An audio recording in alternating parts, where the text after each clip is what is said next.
আসসালামু আলাইকুম, সকলকে স্বাগতম আমার ইউটিউব চ্যানেলে। আমি লিচু চাষ নিয়ে একটি ভিডিও তৈরি করতে যাচ্ছি।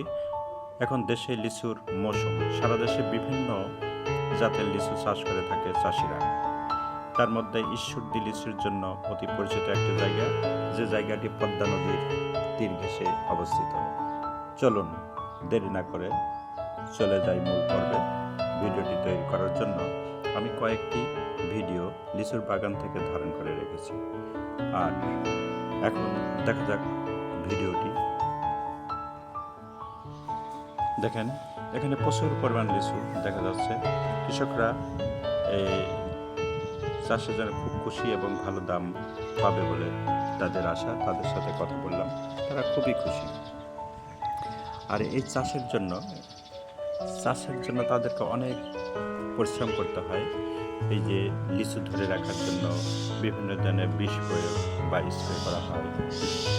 তারপরে লিচুর গাছের গোড়ায় পানি দিতে হয়, সার দিতে হয়, এগুলি তাদেরকে করতে হয়। এরপর আরেকটা ভিডিওতে আমরা দেখি, দেখুন এখানে একটি ঘর দেখা যাচ্ছে। এই ঘরে কন্টিনিউ লোকজন থাকে এবং লিচুকে পাহারা দেয়, কারণ বাদুড় এবং বিভিন্ন ধরনের পাখি এই লিচুগুলোকে নষ্ট করে ফেলে। দেখেন কি পরিমাণ লিচু আছে।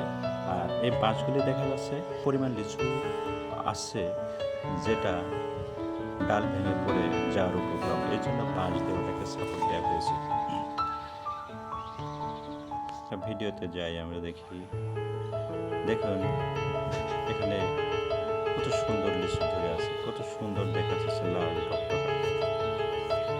কৃষকদের কষ্টের পাশাপাশি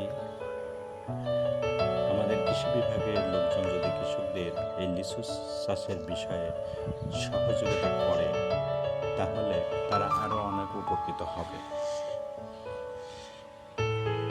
আর বর্তমানে যে বাম্পার ফলন হয়েছে, কৃষি বিভাগের লোকজন সহযোগিতা করলে হয়তো আরো ভালো হতে পারত।